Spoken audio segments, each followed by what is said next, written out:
Okay, we're going to solve using solve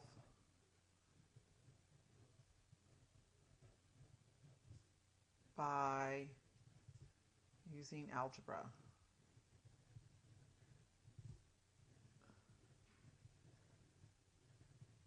And the zero property.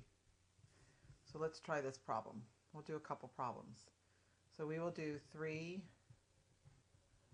squared plus 4 equals 0.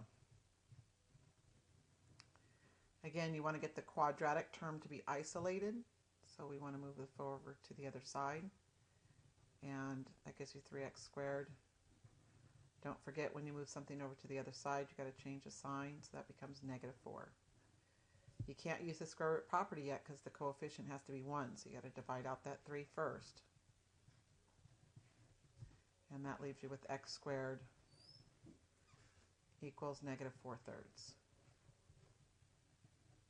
Okay, now you can use the square root property, and you can take the square root of both sides.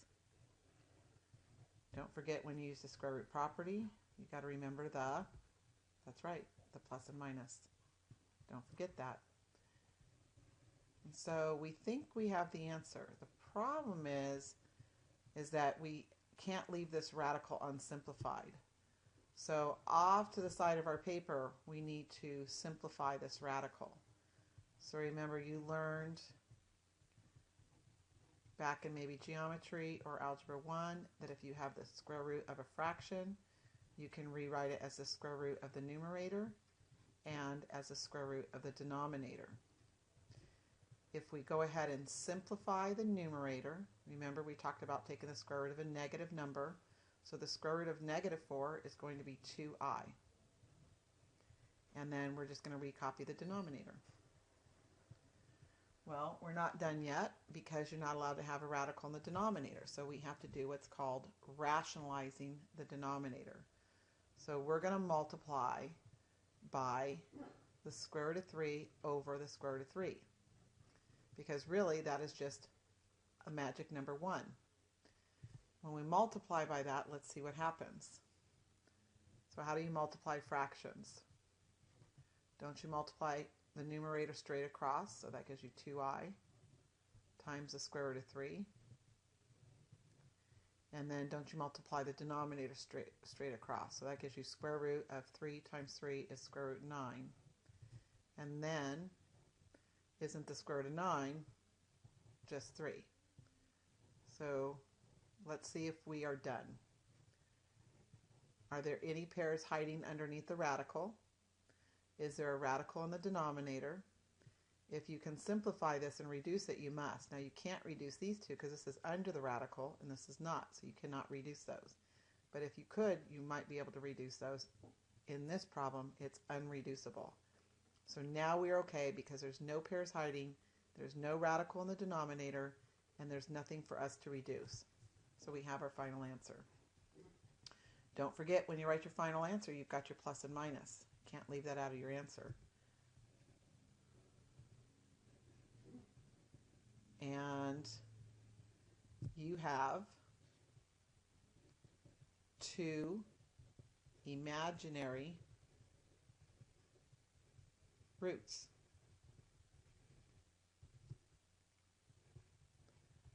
Remember, we were looking for the x-intercepts.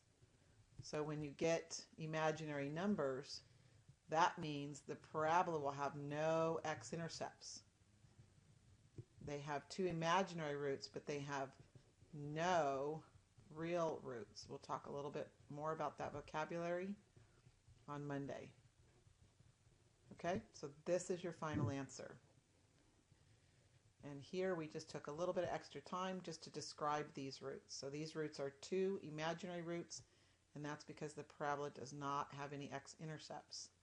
So you could say 2 real roots, or you could say no real roots. So 2 imaginary roots or no real roots. Okay, let's try another one. Okay, how about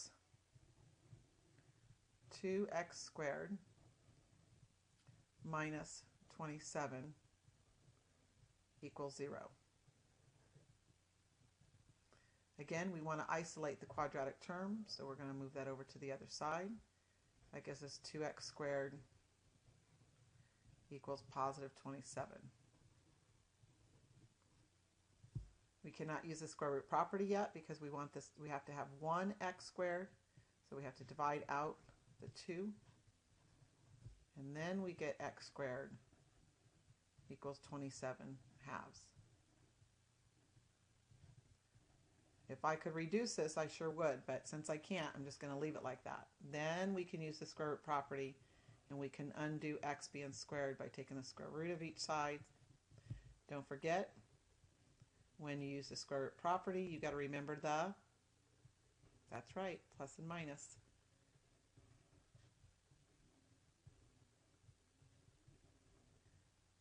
So we're not done yet because you can't leave a radical unsimplified. We must simplify that radical. So over here, we will show the work on how to simplify that radical. So remember, you learned that if you have a fraction underneath a radical, you could rewrite it as the square root of 27 divided by the square root of 2. Now there's lots of ways to do this problem, so you might see it differently from different people. But the first thing I'm going to do is I notice there's a pair hiding in there, so I'm going to simplify that radical. So in case you need the extra help, you should have gotten this from geometry. Isn't the square root of 7 9 times 3? And isn't 9 a pair of 3s? So that gives you 3 radical 3, in case you forgot about that. So when you simplify the square root of 27, you get 3 radical 3 over square root 2. So we think that's our answer. So we have no pairs hiding in here, but we're also not allowed to have a radical in the denominator. So now we need to rationalize the denominator. So we're going to rationalize the denominator by multiplying by the square root of 2 over the square root of 2. Remember, that's just a fancy way of writing the number 1. So how do you multiply fractions? You must multiply straight across. So when you multiply this straight across, you get 3 square root, and then 3 times 2 is 6. And there are no pairs hiding in there, so we're good. And then square root of 2 times square root of 2 is square root 4. And of course, as you know, square root of 4 is the whole number 2. That was the whole reason why we did that. Because that little trick of multiplying by the square root of 2 over square root of 2, which is just a fancy way of multiplying by 1, that made the denominator turn into a whole number. You cannot reduce these two because one's underneath the radical and one's not. So let's check it. Do we have any more pairs hiding under the radical? No. Do we have a radical in the denominator? No. Can these two numbers that are outside be reduced? No. Then we know we're done. It's my little happy face. Okay, that's a scary happy face. So here's our final answer. Oh, what did I forget? Yep. Don't forget to write your plus and minus in your final answer. If you leave it out, I have to mark you wrong. So always go back before you finalize your answer. Make sure you didn't leave out that plus and minus.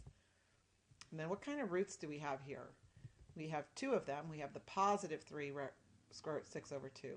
And we have the negative 3 square root 6 over 2. So we have 2. And what types of roots are they? Are they rational, irrational, or imaginary? Yep, they are irrational roots. And bring your calculators on Monday. We'll figure out what that decimal approximation is so that maybe we could graph it. Lots of vocabulary words in this unit. Okay, I'm going to try another one. Let's try one more. Maybe you can pause it and get a step ahead of me.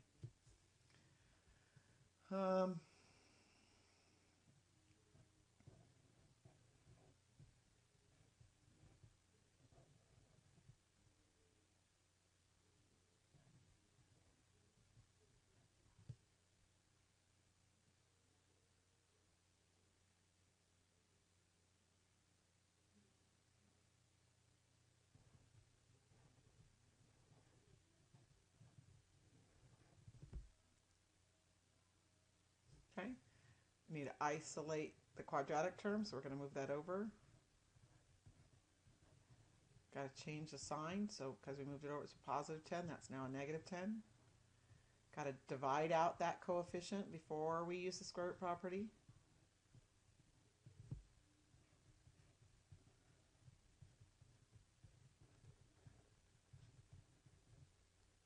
Now we can use the square root property because the coefficient's 1. Undo the squaring by taking the square root of both sides. Don't forget, when you use that wonderful square root property, don't forget that plus and minus.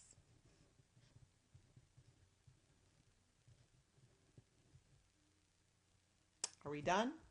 No. Got to simplify our radical. So,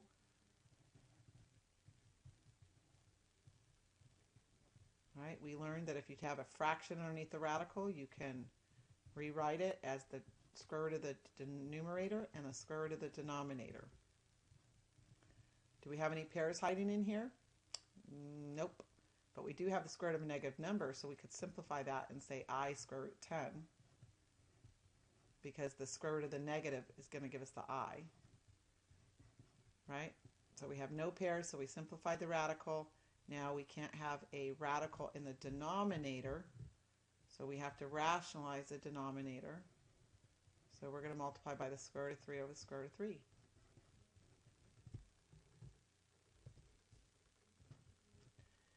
When you multiply the numerator straight across, you get I, and isn't the square root of 3 times square root of 10, that's going to be the square root of 30. Are there any pairs hiding in there? Nope. Oops, eraser.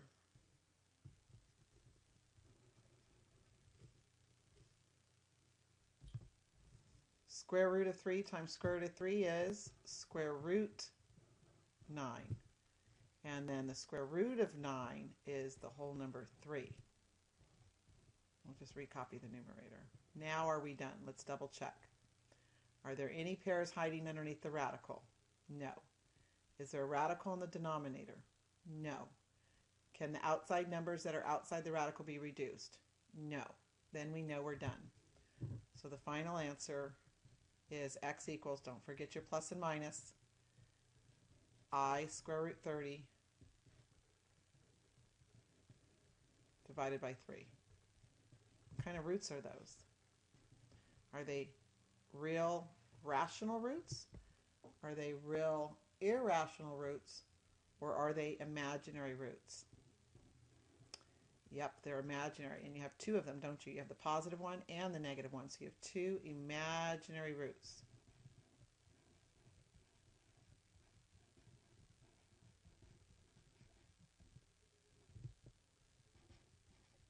And the fact that they're imaginary means that if we were to graph that parabola, and I'm just estimating, that just means that our parabola is not going to have any x-intercepts. This is just a general sketch. It's definitely not an accurate sketch. Okay? I hope that helps. Listen to it as often as you need to.